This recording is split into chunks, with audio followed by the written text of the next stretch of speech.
Hello दोस्तों, नमस्कार। स्वागत है सभी का हमारे YouTube चैनल पर। दोस्तों, जैसा कि आपको पता है, हमारे YouTube चैनल से लगातार आपको स्कूल व्याख्याता भर्ती पर जो है लगातार वीडियो मिल रही हैं, लगातार वीडियो आपके लिए आ रही हैं और ये वीडियो आपके लिए बहुत हेल्पफुल हैं।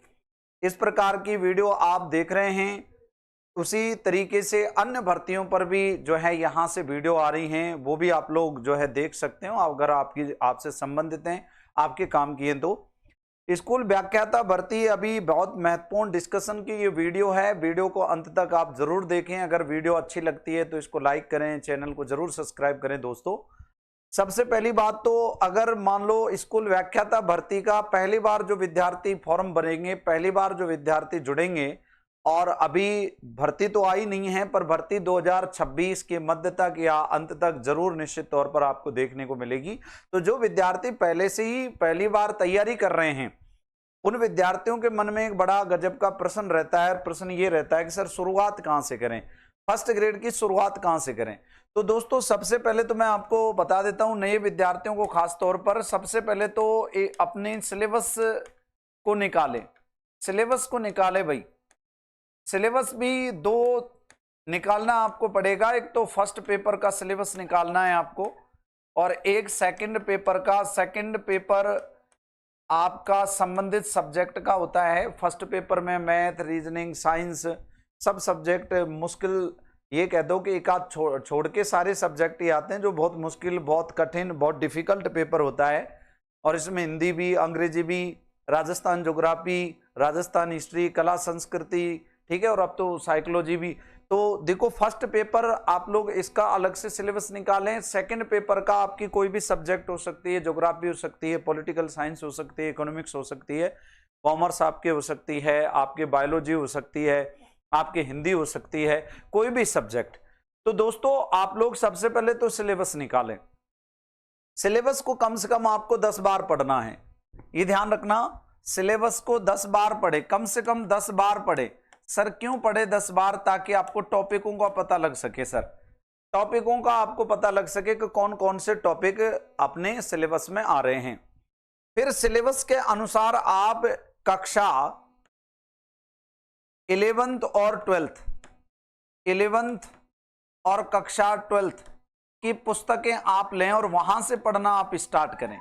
ठीक है, 11th 12th को सबसे पहले तैयार कर लें। ये सबसे मेन और सबसे इंपॉर्टेंट बात है। 11th 12th से बहुत ज्यादा प्रश्न आते हैं। 11th 12th बेसिक बिल्कुल क्लियर करवाते हैं। 11th 12th की जो पुस्तकें हैं सब्जेक्ट से संबंधित, वो आपके लिए बहुत हेल्पफुल रहने वाली हैं। तो दोस्तों, 11th 12th की पुस्तकें आप पढ़ें और प्रीवियस ईयर के जो पेपर हैं उनको जरूर देखें। आप प्रीवियस ईयर के जो पेपर हैं उनको जरूर देखें, यानी प्रीवियस ईयर के जो पेपर हैं, क्वेश्चन पेपर यानी PYQs, उनको जरूर आप लोग देखें। प्रीवियस ईयर के किस प्रकार का पैटर्न आया, कितना डीपली प्रश्न पूछा गया है और किस तरीके से प्रश्न बनते हैं, कौन से टॉपिक से ज्यादा प्रश्न आए, कौन से टॉपिक से कम प्रश्न आए। ये जो शुरुआत कर रहे हैं ना, उनके लिए ये वीडियो है। और जो विद्यार्थी है अब पहली बार, जिन्होंने 2025 का पेपर दिया और ठीक ढंग से तैयारी नहीं हो पाई थी, उनके लिए भी ये वीडियो बहुत हेल्पफुल रहेगी आगे। दोस्तों, तो शुरुआत कहां से करें तो मैं बता चुका। सिलेबस निकालें, सबसे पहले सिलेबस को देखें, कम से कम 10 बार सिलेबस को पढ़ें। सिलेबस के अकॉर्डिंग फिर पढ़ना स्टार्ट करें। सब्जेक्ट के लिए 11th 12th की पुस्तक पढ़ें। और फर्स्ट पेपर के लिए इस पर मैं एक अलग से वीडियो जरूर बनाऊंगा दोस्तों। पर फर्स्ट पेपर के लिए आप कोई भी अच्छी गाइड खरीद सकते हैं, ठीक है ना, जो आपके लिए कारगर साबित हो, अच्छी साबित हो। इसके लिए आप लक्ष्य ले सकते हैं या अन्य कोई गाइड ले सकते हैं जो ठीक ठाक हो, क्योंकि ये सिलेबस बहुत बड़ा है फर्स्ट पेपर का, और इसमें सब्जेक्टों का जो मैटर है वो बहुत कम कम चैप्टर दिए हुए हैं, 7-7, 8-8, 10-10 चैप्टर। ठीक है, तो इसमें पढ़ना बहुत है और क्वेश्चन केवल 75 इससे आने हैं, यानी 150 अंक आए। ठीक है, 150 अंक का ये पेपर है और 300 अंक का ये पेपर है, यानी 75 क्वेश्चन और 150 क्वेश्चन। ठीक है, 150 क्वेश्चन खुद की सब्जेक्ट के, और उसमें भी आपके पेडागोजी रहती है। दूसरा है सर, फर्स्ट पेपर और सेकंड पेपर कैसे तैयार करें।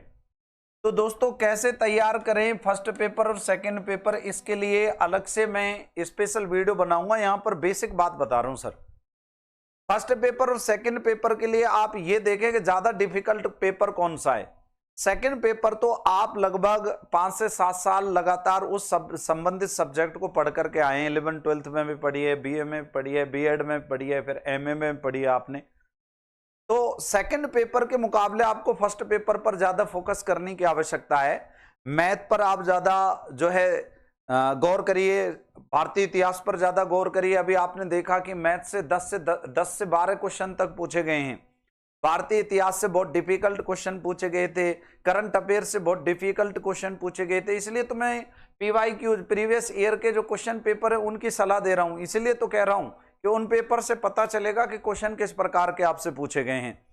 तो दोस्तों फर्स्ट पेपर को ज्यादा समय दें, अब सेकंड पेपर को कम समय दें। लास्ट टाइम पे सेकंड पेपर को ज्यादा देना समय और फर्स्ट पेपर को कम देना जब एग्जाम टाइम हो। तो फिलहाल फर्स्ट पेपर को ज्यादा समय देने की जरूरत है। उसमें 9 से 10 सब्जेक्ट आपके आते हैं। इंग्लिश आता है, हिंदी आता है, विज्ञान आता है, करंट अफेयर्स आता है, राजस्थान की जो है ज्योग्राफी, इतिहास और कल्चर उसके अंतर्गत आता है, और भारत का इतिहास फर्स्ट पेपर में पूछा जाता है। इसके अलावा अगर बात करते हैं तो विज्ञान उसके अंतर्गत आता है दोस्तों, मैथ आती है, रीजनिंग आती है, ठीक है ना, इंग्लिश हिंदी तो है ही। तो फर्स्ट पेपर पर आपको ज्यादा फोकस करना है, फर्स्ट पेपर को बहुत अच्छे से पढ़ना है दोस्तों। सर किताबों के बारे में थोड़ा सा बताइए। तो किताबों के बारे में लगातार ही बताता आ रहा हूं। एनसीईआरटी की जो पुस्तकें अपनी चल रही हैं अभी फिलहाल 11 12th की, वो आपको लेनी है। राजस्थान जीके के लिए आरबीएससी की पुस्तकें आपको लेनी है। और आप हिंदी साहित्य ग्रंथ अकादमी की पुस्तकें ले सकते हैं। हिंदी साहित्य ग्रंथ अकादमी की आप पुस्तकें ले सकते हैं। अच्छी पुस्तकें, गाइड पढ़ने में भी कोई बुराई नहीं है। अगर कोई अच्छी गाइड है तो अभी हाल फिलहाल में जो चर्चाओं में रही थी, जिससे बहुत ज्यादा प्रश्न आए थे, ऐसी गाइड भी आप पढ़ सकते हैं। नोट्स मानक टीचरों के पढ़ने हैं आपको, ये ध्यान रखना, नोट्स मानक टीचरों के पढ़ने दोस्तों। ये बड़ा कंफ्यूजन का विषय है विद्यार्थियों का। वो क्या अंट संट नोट्स खरीद लेते हैं विद्यार्थी। सर इसके नोट्स पढ़ लूं क्या, उसके पढ़ लूं क्या, वो 99 रुपए में दे रहा है, वो 29 रुपए में दे रहा है, वो 51 रुपए में दे रहा है। ये रुपए मत देखो भाई। अगर आपको लगता है कि नहीं बेस्ट नोट्स हैं यहाँ के और ये महंगे हैं, चाहे तो महंगे हैं तो कोई दिक्कत नहीं, खरीद लो। वस्तु एक बार चाहे महंगी खरीदो आप, लेकिन अच्छी खरीदो। वस्तु आप सस्ती चाहे 10 बार खरीद लो, कोई काम की नहीं है। तो वस्तु अच्छी खरीदो। मानक टीचरों के नोट्स पढ़ो आप। जैसे आपको मनोविज्ञान के नोट्स पढ़ने हैं तो किस टीचर के पढ़ने हैं, हिंदी के पढ़ने हैं तो किस टीचर के पढ़ने हैं, है ना। आप लोगों को हिस्ट्री के पढ़ने हैं तो किस टीचर के पढ़ने हैं, जिसमें ना के बराबर गलतियां हो। हालांकि कोई भी किताब, कोई भी टीचर, कोई भी, ध्यान रखना, इस धरा पर, इस धरती पर ऐसा वीर पुत्र पैदा नहीं हुआ जो जीवन में जिसने कभी गलती की नहीं। तो कोई ना कोई टीचर कहीं ना कहीं जरूर गलती करता है, पर एक टीचर तो बहुत कम गलती करता है और एक बहुत ज्यादा गलती करता है, ध्यान रखना, ठीक है ना। तो दोस्तों इस बात का आप लोगों को विशेष ध्यान रखना, मानक टीचरों के नोट्स आपको पढ़ने हैं। एक सर लाइब्रेरी बेस्ट है कि अभी हम जो है रूम से तैयारी कर लें। तो दोस्तों मैं तो यही कहूंगा कि लाइब्रेरी अगर आपके नियर है तो आप लाइब्रेरी में पढ़ सकते हैं। बाकी अगर अभी आप रूम पर तैयारी कर रहे हैं तो कहीं कोई दिक्कत नहीं। इसमें भी अगर आपका एटमॉस्फेयर, आपका जो वातावरण है वो लाइब्रेरी जैसा है तो इसमें कहीं कोई दिक्कत वाली बात नहीं है।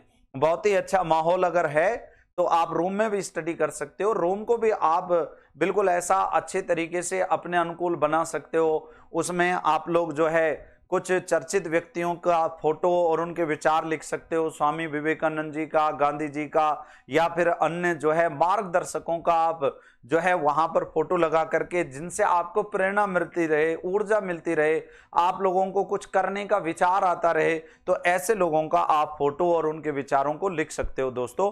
तो ये भी बात आप थोड़ा सा ध्यान रखेंगे। सर 40% वाला नियम क्या है? 40% वाला नियम थोड़ा सा बताओ हमको। तो दोस्तों 40% वाला नियम जो विद्यार्थी अभी पहली बार फर्स्ट ग्रेड एग्जाम देंगे उनको नहीं पता है तो वो बता देता हूं, और जिन्होंने एग्जाम दे लिया उनको ऑलरेडी पता है 40% का नियम क्या है। 40% का नियम ये है दोस्तों कि फर्स्ट पेपर में टोटल अंक में से जो जनरल ओबीसी कास्ट का है उसको 40% नंबर लाने ही पड़ते हैं। अगर फर्स्ट पेपर में 40% से नंबर कम आए तो निश्चित तौर पर उसका पेपर जो है क्लियर नहीं माना जाएगा, सेकंड पेपर चेक ही नहीं होगा। ऐसे सेकंड पेपर में भी 40% नंबर लाना अनिवार्य है। फिर कैटेगरी वाइज अलग अलग छूट दी जाती है इसमें। तो दोस्तों आप लोगों को दोनों पेपर्स में 40% क्राइट एरिया जो दिया हुआ है, जो रूल है, जो नियम है आरपीएससी का, उससे अधिक अंक लाने हैं। और कैटेगरी वाइज जो रूल है, ध्यान रखना, जो छूट दी हुई है उससे अधिक अंक लाने हैं। ये 40% का नियम है, दोनों पेपरों में समान रूप से लागू है, इवन सेकंड ग्रेड में भी लागू है। ये दोस्तों ध्यान रखना। सर नई भर्ती कब तक आएगी? दोस्तों बता चुका हूं 2026 के मिड तक या 2026 के लास्ट तक आपको नई भर्ती देखने को मिलेगी। अभी लोग कह रहे हैं कि बहुत इंतजार करना पड़ेगा, ये करना पड़ेगा, वो करना पड़ेगा, ऐसा कुछ नहीं है। आप देखना 2026 के लास्ट तक ये भर्ती आ जाएगी। और अपन को भी तैयारी के लिए कम से कम 1 से 1.5 साल चाहिए, क्योंकि स्कूल व्याख्याता अपने आप में बहुत बड़ा पद है, अपने आप में बहुत बड़ी भर्ती है। और दोस्तों जैसा कि आपको पता है, उपेंद्र यादव जी का जो ट्वीट था, उपेंद्र यादव जी की जो न्यूज थी, उन्होंने फेसबुक पेज पर भी साझा कर रखा है, उसको भी आप देख सकते हो। उन्होंने कहा था कि लगभग 12,000 पोस्ट पर जो है भर्ती आनी है स्कूल व्याख्याता की। और ये भी आप ध्यान रखना कि बहुत सारे स्कूल क्रमोन्नत हुए हैं, बहुत सारे स्कूल जो है वो माध्यमिक से उच्च माध्यमिक हो गए हैं या उच्च प्राथमिक से डायरेक्ट उच्च माध्यमिक हो गए हैं। तो ऐसे में निश्चित तौर पर उन विद्यालयों के क्रमोन्नत होने के कारण वहां पर लेक्चरर, वहां पर जो है फर्स्ट ग्रेड, वहां पर स्कूल व्याख्याता की आवश्यकता है, वहां पर आरईएस की आवश्यकता है। तो निश्चित तौर पर भर्ती जल्दी ही आएगी, आपको जल्दी देखने को मिलेगी। क्योंकि गवर्नमेंट जो है अगर वैकेंसियों को देखेंगे तो काफी सारे पद जो है अध्यापक भर्ती के जो है स्पेशल रूप से अगर देखें तो बहुत सारे पद खाली पड़े हैं। तो उन पदों को भरने के लिए सरकार जल्दी ही इस पर जो है अमल करेगी, जल्दी ही सरकार जो है इसका नोटिफिकेशन निकालेगी। तो दोस्तों ये कुछ पॉइंट थे जिन पर हम लोगों ने डिस्कस किया। इस प्रकार की वीडियो और भी आपके लिए लाते रहेंगे। और मैं आगे फर्स्ट पेपर की रणनीति को लेकर वीडियो, सेकंड पेपर की रणनीति को लेकर के वीडियो आप लोगों को बनाने वाला हूं। आप लोग बस चैनल पर जुड़े रहें। जो विद्यार्थी नए हैं इस चैनल पर, वो चैनल को जरूर सब्सक्राइब कर लें और वीडियो को जरूर लाइक करना। दोस्तों बहुत बहुत धन्यवाद। राम राम, नमस्कार, जय हिंद, जय भारत सभी को। Thank you.